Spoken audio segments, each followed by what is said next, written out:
बिस्मिल्लाहिर्रहमानिर्रहीम। तो ये तो एक जुल्म था मेरा आप पर कि आपको मैंने ऑप्शंस नहीं दिए। कुछ क्वेश्चंस के ऑप्शन थे, क्या पता तुक्का लग सकता है। 4 सवाल है, चार में से कोई एक सही हो सकता है। 4 में से सही ऑप्शन जो आपको लगे उसमें आपने टिक लगा देना है। ऑनलाइन टेस्ट पे आपको ऑप्शन दिए जाएंगे। यहाँ पर ऑप्शन इसलिए नहीं दिए कि आपको बस अपने माइंड को थोड़ा सा जोर देना था, स्ट्रॉन्ग करने के लिए, सोचने पर मजबूर करना था, जो कि सोचता बेचारा नहीं है। समझ आ रही है? तो उसको सोचने पर मजबूर, जितना माइंड को तंग करोगे ना उतना वो आपका साथ देना शुरू करेगा। जितना तंग करोगे और जितना अगर जैसे मसल्स को स्ट्रॉन्ग करना होता है तो एक्सरसाइज कर रहे होते हैं ना, इसी तरीके से ब्रेन की एक्सरसाइज यही है। ब्रेन को अगर आपने मजबूत करना है तो ब्रेन की बेस्ट एक्सरसाइज यही है कि आप उसको रीटेस्ट करते रहें, बार बार उसको मुसीबत में डाल के रखें। जब वो मुसीबत में रहेगा तब वो क्वेश्चंस हल करने का तरीका जान जाएगा। 10 क्लासों में ट्रेन बस इतना बता सकते हैं कि आपको सवाल पढ़ना, सवाल समझना या सवाल को किस तरीके से डील करना है, ये बस आ जाए। तो यही है कि जरा आप क्वेश्चंस पे आते हैं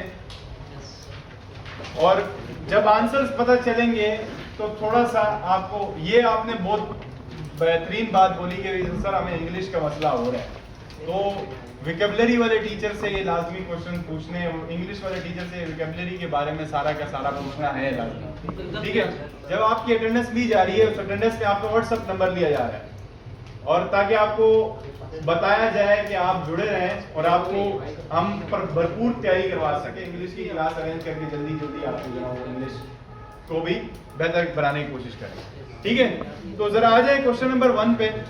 11 यानी कि कल का 10 था, अब 11 है, इस क्लास का 11 क्वेश्चन है इस वीक का। Grid each of the 9 squares, each of the 9 square is a grid mark 1A 2 3C. अच्छा, should incorporate all the lines and the symbols that are shown in the square of the same letter and number immediately above to the left. For example, 2B should incorporate all the lines and symbols that are in 2 and B. One of the square is incorrect. Which one is it? मुझे यही बात समझनी है कि ये बोल रहा है कि one of the square is, कितनी आसान इंग्लिश है, one of the square is incorrect. आपको इनमें से जितने भी नजर आ रहे हैं 12-15 स्क्वायर आपको नजर आ रहे हैं, 15 स्क्वायर में से कोई एक स्क्वायर आपका इनकरेक्ट है। इसमें वो क्या रहा है, इसमें आप अगर इसका कॉलम देखें, पहला कॉलम देखें जिसमें 1 2 3 नंबरिंग की हुई है, काउंटिंग है, 1 2 3 है। यस सर, 1 2 3 1 2 3 आपके पास है। ए बी सी आपके रो में है, पहली रो में है। आप देखें बाकी जो सारी की सारी शेप्स हैं उस पे भी नाम लिखा हुआ है कि 1A 1B 1C 1D 2A 2B 2C। इसका मतलब है कि ये कॉम्बिनेशन है 1A का 1A 1 शेप और A शेप दोनों मिलकर कोई 1A बना रही है, और 1 शेप और B शेप मिलके 1B शेप बना रही है, 1 शेप और C शेप मिलके 1C शेप बना रही है। तो आपको बात समझ आ रही है कि ये आपके पास 2 स्क्वायर्स का कॉम्बिनेशन है, 2 स्क्वायर्स का। लेकिन आप ये बताएं कि कौन सा कॉम्बिनेशन या कौन सा स्क्वायर आपका इनकरेक्ट है according to the condition. 1A आपका 1 की जो शेप है अगर आपको नजर आ रही हो तो ये पैरेललोग्राम एक है, इसमें डॉट्स को देखें, ब्लैक डॉट्स को देखें, और ए शेप जो है ना उसमें ब्लैक डॉट्स को देखें, यानी कि ब्लैक डॉट आपको जो है ना वो नजर, एक तो 1 शेप में जो पैरेललोग्राम के अंदर सेंटर में ब्लैक डॉट है वो 1A में मौजूद, यानी कि इसका मतलब 1A जो शेप है वो इनकरेक्ट है। तो उसमें आपने क्या कर देना, 1A पर टिक लगा देना, यानी कि ये आपके पास इनकरेक्ट है। वहां पर क्लिक करने का या ऑप्शन आपके पास मौजूद होगा। 3b का 3b का नहीं बेटा, करेक्ट है, करेक्ट है, करेक्ट। अच्छा जी, क्वेश्चन नंबर 2 पे आ जाए। क्वेश्चन नंबर 2 का क्या आंसर आ रहा है? आप ऐसा करें कि 1 से स्टार्ट करें क्लॉकवाइज, 1 से स्टार्ट करें क्लॉकवाइज, 15 डिजिट प्लस हो गए ना। 1 से स्टार्ट करें क्लॉकवाइज, 15 डिजिट प्लस हो रहे हैं। एक सीक्वेंस जो एडिशन है, नंबर ऑफ एडिशन है, वो सेम होना चाहिए, ठीक है? तो 1 आपका नंबर ऑफ एडिशन या नंबर ऑफ सब्ट्रैक्शन सेम होना चाहिए। ये मेरी बात सुनो। 1 के बाद आपके पास 2 पाइस को छोड़ के जो थर्ड पाई है वो आ रहा है 6, क्लॉकवाइज चल रहा है, सही है? 1 के बाद क्या आ रहा है? 6 आ रहा है। दो पाइस को छोड़ के 11 आ रहा है। 1 6 11 के बाद अगर देखा जाए 2 पाई को तो 16 आ रहा है, ऐसे ही है? 16 के बाद 2 पाइस को छोड़ा जा रहा है तो क्या आ रहा है? 21 को के 2 पाइस को छोड़ा जा रहा है तो 26 के 2 पाइस को छोड़ा जा रहा है तो आना चाहिए आप 31। 5 को प्लस करते जा रहे हैं।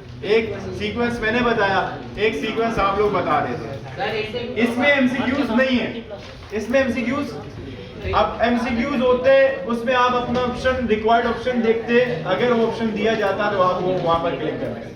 समझ आ रही है बात? अब आ जाए, हाँ, तो यही मैं यही कह रहा हूँ, यही सीक्वेंस आपका अपनी मर्जी से चल सकता है। अब ये जरूरी नहीं है कि मेरे तरीके से कर रहे हैं आप इस सवाल को या अपने तरीके से कर रहे हैं, ये मेथड मैटर नहीं करता, आंसर आना चाहिए। 13 है आपके पास, make a 6 letter word using only these 4 letter. आपके पास 4 लेटर्स है REFL। अब इन्हीं 4 लेटर से 6 लेटर्स का वर्ड बनाना है। आगे पीछे आगे पीछे कर सकते हैं। अब जैसे मैं आपको बोलूं कि CALA, तो ये बहुत आसान है। CALA, इसको मिलाकर आपने 4 लेटर्स का एक लफ्ज बनाना है, कॉल, CALL हो जाएगा। तो यही आपका हुआ कि रीफिल एक लफ्ज है जिसमें आपका एक लेटर 2 बार आया है, जिसकी वजह से 6 लेटर्स का एक वर्ड हो गया। अच्छा बेटा, क्वेश्चन नंबर 14 में सबसे ज्यादा मसला आया होगा। उसमें ये है कि सर्कल्स आपको दिए हुए हैं, सबसे पहले तो ऑप्शन दिए हैं, उन ऑप्शंस को अभी आपने नहीं देखना। 2 मिनट के लिए बेटा, 2 मिनट के लिए। सर्कल्स आपको दिए हुए हैं, which of A B C D और E fits into the blank circle. आपको A B C D दिया हुआ है, E तक ऑप्शन दिया हुआ है। इनमें आपने बताना है कि कौन सा सर्कल आपका ब्लैंक सर्कल पे फिट हो रहा है। आपके पास पहले तो एक ट्रायंगल शेप बनी हुई है सर्कल्स की, पहले 4, फिर इसके बाद 3, फिर उसके बाद 2, फिर इसके बाद 1 है जो कि ब्लैंक है। उसमें आपने अपनी मर्जी से A से लेकर E ऑप्शन उठा के उसमें फिट करना है। समझ आ रही है बात? तो ये बताएं कि वो क्या रहा है इसमें। पहले तो सबसे पहले मैं हिंट दे रहा हूं आपको, अभी सोचने का अपने आप को मौका दूंगा। हिंट ये है कि आप 4 को अगर सबसे बेस को देखो, 1 तो उसने गायब कर दिया। 1 से तो हम बिगिन कर ही नहीं कर सकते, ऊपर से तो शुरू नहीं कर सकते। नीचे कंप्लीट दिया हुआ है उसने, नीचे है 4, या तो 4 को मिला के 3 बन रहे हैं, या तो 2 को मिला के एक नेक्स्ट बन रहा है। समझ आ रही है? ये आपके पास हिंट है कि 4 हैं तो 4 इवन होता है, इसके 2 पेयर बन सकते हैं, इसके 2 पेयर बन सकते हैं, ठीक है? तो ये आपके पास मुझे बताएं कि जरा इसका क्या हो सकता है। बी है। कितने कहते हैं कि ऑप्शन बी है? सही है, मेजॉरिटी नहीं कहती। ऑप्शन ई कौन सा है? ई वाले कौन से? ई आप लोग देखिए बेटा, इसमें हो क्या रहा है, आप लोग बताएंगे या मैं बता दूं? इरशाद। अब देखें, आप बड़े हैं तो अब देखिए बेटा, अगर राइट के 2 को मिलाकर देखें तो नेक्स्ट इसके बिल्कुल अबव जो सर्कल है वो शेप इन दोनों को मिलाकर बन रहा है। मिलाकर बन रहा है। और जो सिमिलर है ना, इन दोनों में जो सिमिलर शेप है ना, अगर इन दोनों को देखो तो इनमें छोटा सा एक सर्कल है, वो सर्कल नेक्स्ट जो इसके ऊपर वाली शेप है उसमें डिसअपेयर हो गया। इसका मतलब है कि जो सिमिलर दो को मिलाकर जो सिमिलर शेप होगी ना, वो क्या हो जाएगी, डिसअपेयर हो जाएगी। सिमिलर शेप डिसअपेयर हो जाएगी, नॉन सिमिलर ऊपर शो हो जाएगी। समझ आ रही है? ऐसे ही हो रहा है। अब जरा देखें लेफ्ट टू सर्कल्स को, बॉटम के लेफ्ट टू सर्कल्स को देखेंगे तो उसमें आपके पास दो शेप्स हैं, उन दो शेप्स को मिलाकर ऊपर वाली शेप बन रही है। जो सिमिलर थे वो हो गए डिसअपेयर। चार डॉट्स आपको नजर आ रहे होंगे। ऐसे ही है, ऐसे ही हो रहा है। तो आखिरी पे आ जाओ। आखिरी पे आप जब मिलाओगे तो इसमें जो सिमिलर है वो कौन सा है, इन दोनों में सिमिलर कौन सा है? ऑप्शन देख लें, ऑप्शन इन दोनों में सिमिलर शेप मैं बना के दिखा देता हूं थोड़ा सा ना, इसको मैं देखें, मैं जो ब्लैंक है ना उसके नीचे वाले बना के दिखा रहा हूं। अच्छा जी, इसमें है कि कुछ इस तरीके से बना हुआ है। अब इन दोनों को मिलाना तो ये बनेगा। अब इसमें ये वाला तो डिसअपेयर कर दो, ये वाला, क्योंकि ये दोनों क्या सिमिलर है। सही है? तो आपके पास क्या बचेगा? ये नॉन सिमिलर है, नोट। इसके बाद ये भी नॉन सिमिलर है। तो ऑप्शन कौन सा है? ऑप्शन बी है। ऑप्शन बी, ठीक है। तो जो सिमिलर है वो ड्रॉप हो जाएगा, वो डिसअपेयर हो जाएगा, और जो नॉन सिमिलर है वो ऊपर शो हो जाएगा। ठीक है, नेक्स्ट क्वेश्चन पे आ जाएं। ये आपने ज्यादातर ये क्लास में, फोर्थ क्लास में सोल्व किया होगा ये सवाल। ये मैंने मेंटल अरिथमेटिक के लिए डाला था कि अगर आपको थोड़ा सा मेंटल अरिथमेटिक आपकी स्ट्रॉन्ग है। मैंने 5 डिवाइड बाय 6 को कुछ इस तरीके से अपॉन वाली डिवाइडेड बाय 1 डिवाइड बाय 7 को मैंने कुछ इस तरीके से लिखा है। सही है? समझ आ रही है? अब डिवाइड के साइन को 5/6 से डिवाइड के साइन को मैं मल्टीप्लाई के साइन में चेंज कर रहा हूं, इसको मैं रेसिप्रोकल कर दूं, 7/1 हो जाएगा। 5 7 से मल्टीप्लाई होगा तो 35 और अपॉन में क्या आएगा? 35/6 आएगा। अगर डेसिमल फ्रैक्शन में आंसर दे रहे हैं तो इसको डिवाइड करके आंसर देंगे। डिपेंड अपॉन योर क्या एमसीक्यूज के ऑप्शंस। अगर वो पॉइंट में दिए हुए तो पॉइंट के ऑप्शंस को मैच करना है। पॉइंट कैसे आएगा बेटा? 35 को 6 से डिवाइड करना है, तो 35 को 6 से डिवाइड करते हैं। बहुत छोटी सी क्लास का सवाल है ये। 6 का टेबल पढ़ेंगे 35 आ जाए। 35 में से 30 को माइनस करें तो क्या आता है? 6 के टेबल में 5 नहीं आता, तो आप क्या करोगे? पॉइंट लगा के 0 बढ़ाओ। 6 8 48 2 आया, और पॉइंट लगाकर 0 बढ़ेगा। 6 3 18, और ये इसी तरीके से 3.83 नॉन टर्मिनेटिंग फ्रैक्शन है। तो ये आपके पास क्या है कि 5.833 अगर डेसिमल में दे रहे हैं तो आप पॉइंट में दे रहे हैं। ठीक है भाई? अब आ जाए क्वेश्चन नंबर 16 पे। क्वेश्चन नंबर 16 आपके पास है। क्वेश्चन नंबर 16 है fill in the blanks. Blanks को फिल करना है, और क्लॉकवाइज या anti clockwise to complete the word. एक वर्ड कंप्लीट होगा। इन क्वेश्चंस को आप इंग्लिश की क्लास के लिए लाजमी रखें।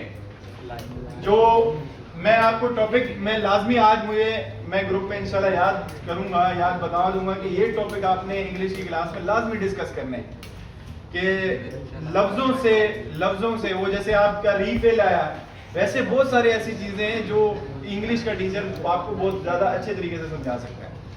अब देखें क्वेश्चन नंबर 16 में हम क्या कर रहे हैं कि एक कुछ 3 लेटर्स मिसिंग है। तो इसमें आप बताएं कि कौन सा लेटर मिस है, और इसके बाद आपने क्लॉकवाइज चलना है तो एक लफ्ज बनेगा, या एंटी क्लॉकवाइज चलना है तो एक लफ्ज बनेगा। फ्लाई बन रहा है, एयर भी बन रहा है। इसका आर से स्टार्ट करना है, बिगिन करना है आर, फिर क्लॉकवाइज चलना है आर आई, फिर इसके बाद इस पे जो नेक्स्ट ब्लैंक आ रही है उस पे आपने लिखना है जी। RIGIDLYE, रिजिडली एक लफ्ज है, ये लफ्ज था। अब अगर आपके जहन में कोई अगर महारत रखता होगा इंग्लिश में तो उसको पता होगा कि भाई क्या है, ठीक है। तो है RIGIDLYE, ठीक है। ये सर्च करना है कि इसके मीनिंग क्या है, ठीक है। What number should replace the question mark?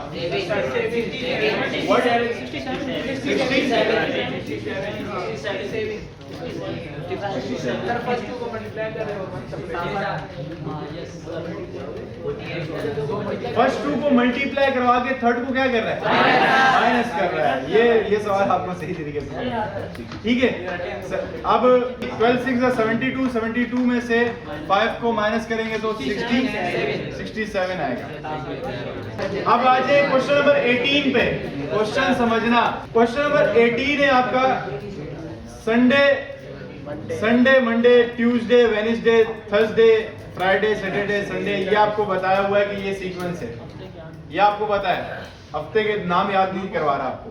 Which day, कौन सा दिन है, आपने ये दिन बताना है कौन सा दिन है। Which day is 3 days before the day immediately following the day, यानी कि आपका ये जो संडे है इससे बिफोर 3 दिन पहले कौन सा दिन है? संडे से पहले कौन सा दिन है?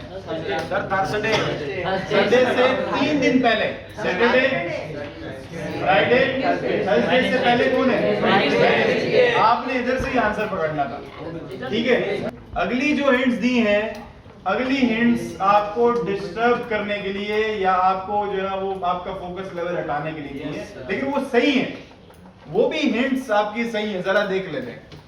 और before the day, immediately following the day, जो संडे के बिल्कुल बाद उसके नीचे जो है वो दिन है मंडे, ठीक है जी, हमारी तरतीब के हिसाब से सही है जी। Following the day 2 days before the day, Monday उस दिन से 2 दिन पहले, वेडनेसडे से 2 दिन पहले, वेडनेसडे से 2 दिन पहले, वेडनेसडे और थर्सडे से पहले क्या होता है? मंडे होता है। अच्छा जी, बिफोर द डे, अब आगे सारा कॉन्सेप्ट वो बता रहा है कि बिफोर या आफ्टर, वो आप सिर्फ निशान लगा के भी फिलहाल के लिए कर सकते हो, ठीक है ना। तो पहले हिंट से आप इसको बता सकते हो कि ये आप जो पूछ रहे दिन है वो वेडनेसडे है। उसने बोला पहले दिन से 3 दिन पहले वाला दिन बता दें, बस। ऐसा भी हो सकता है, ऐसा क्वेश्चन भी आ सकता है कि आपके 9:10 हो रहे हैं AM, सही है, सुबह के 9:10 हो रहे हैं, इससे 30 मिनट पहले का टाइम क्या होगा?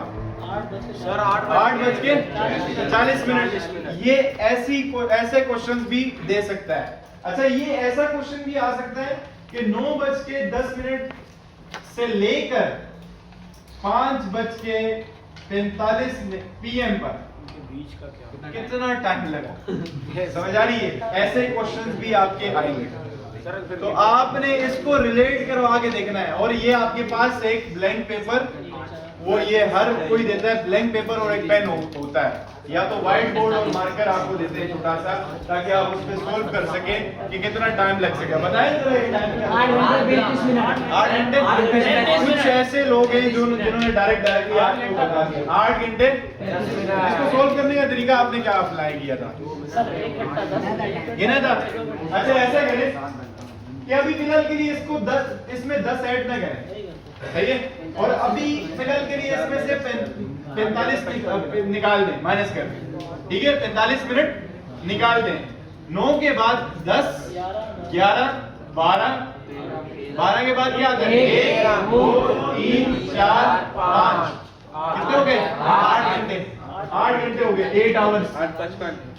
और अब इनको करो, जो मैथ वाले वो बैठे हुए कि प्लस 10 और माइनस, तो ये आपके पास आता है 35 मिनट। 8 आवर्स 35 मिनट्स आते हैं। आ रही है बात समझ? क्वेश्चन नंबर 19 आपके पास एक लफ्ज है spiral clockwise. To spell out a 10-letter word that start and finish the same 2 letters, you must provide the missing letters. क्या बन रहा है? सस्ते सस्ते चप्पल शर्माना, ठीक है। एंटीपोडियन, सही है, सारे लफ्जों को देख रहे हैं ना, ए से शुरू हुआ है, ठीक है, ANTIPODEAN, ठीक है। एंटी मुखालिफ को कहते हैं और पोडियन एक लफ्ज होगा, उसको देख लेना है, ठीक है। तो ANT आ गया तो आई एंटीपोडियन एक लफ्ज होगा। अच्छा जी, सही लिखा था। अच्छा जी, मैं आपसे रिजल्ट पूछूंगा आपका। लास्ट क्वेश्चन बेटा, लास्ट क्वेश्चन है, what number should replace the question mark? What number should replace the question mark? इसका मतलब है कि आपके पास इस क्वेश्चन मार्क में क्या है। बाकी नंबर्स को देखें, बाकी नंबर्स को देखें तो ये बन रहा है 841, क्लॉकवाइज देखें तो 841 29 का स्क्वायर है। 841 का अगर रूट लें ना, 29 को 2 टाइम मल्टीप्लाई करवाएं, आपके पास कैलकुलेटर मौजूद है, आप 841 निकालना चाह रहे हैं तो 29 को 2 टाइम्स मल्टीप्लाई करवाएं तो आंसर आता है 841 841, ठीक है। इसी तरीके से सेकंड ट्रायंगल है, उसमें क्या है कि 3 2 4 18 का स्क्वायर होता है, 324 18 का स्क्वायर होता है, तो 196 किसका स्क्वायर होगा? निकालें जरा, 196 का रूट लें जरा, 196 का रूट लें, 18 का तो बता दिया उसने, 324 है,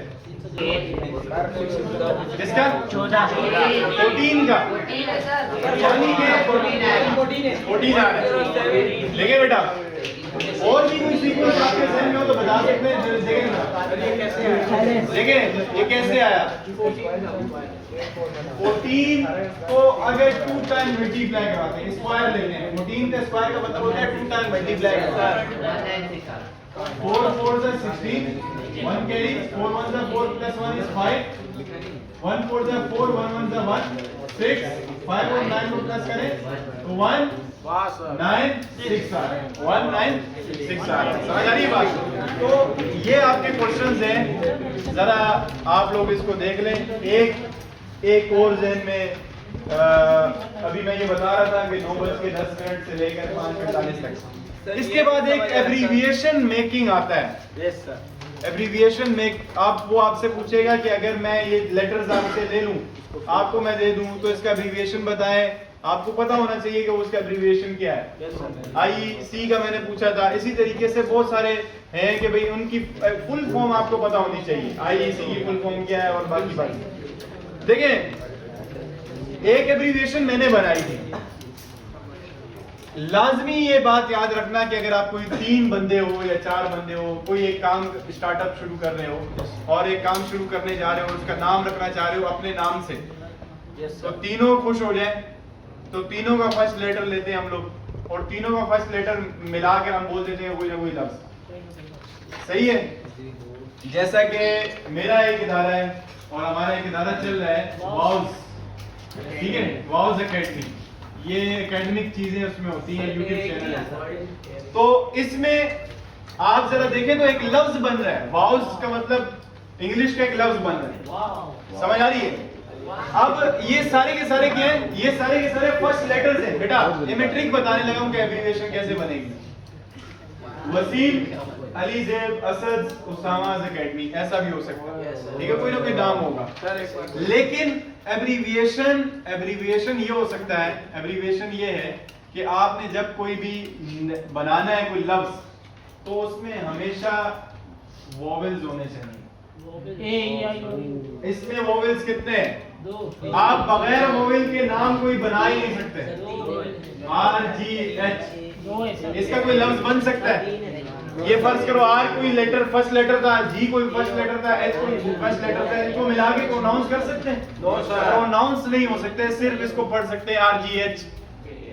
समझ आ रही है? मैंने रैंडम उठाया है नॉन वोवेल्स को, ये कॉन्सोनेंट को, यानी कि RGH के, सही है? तो यानी कि आपका ये प्रोनाउंस नहीं हो पाएगा। अगर आपने कोई वो बनाना है, तो एब्रिविएशन बनाना है तो उसमें वोवेल्स को आपको ऐड करना वोवेल पड़ेगा। एक ही एक भी वोवेल एक भी होगा तो कोई ना कोई बना देगा। आप बाकी दो नॉन कॉन्सोनेंट लें, जैसे टी हो गया और डब्ल्यू हो गया। आप कोई भी एक इसमें वोवेल डाल वोवेल पुट करेंगे ओ, तो एक टू की प्रोनाउंसिएशन आ रही होती है या टी, आप इसकी पोजीशन को तो चेंज कर सकते हैं, आपको कोई किसी ने रोका हुआ तो नहीं है। तो अगर आपने वोवेल डाला है तो टी डब्ल्यू ओ हो सकता है टू। Yes sir. ठीक है, तो वोट बन सकता है, एक लफ्ज है WOT, हम प्रोनाउंसिएशन में ना, तो वोट हो सकता है, एक लफ्ज बन सकता है जो कि प्रोनाउंस हो सकेगा। आ रही बात समझ? Yes, ठीक है, तो आपको इन अगली जो क्लासेस हैं इन्हीं टेस्ट पर डिपेंड करेंगे। ये आपका टेस्ट लाजमी होगा, सही है? तो ये टेस्ट अपने पास संभाल के रखना, कहीं ना कहीं काम आने वाला है। ठीक है, बहुत शुक्रिया।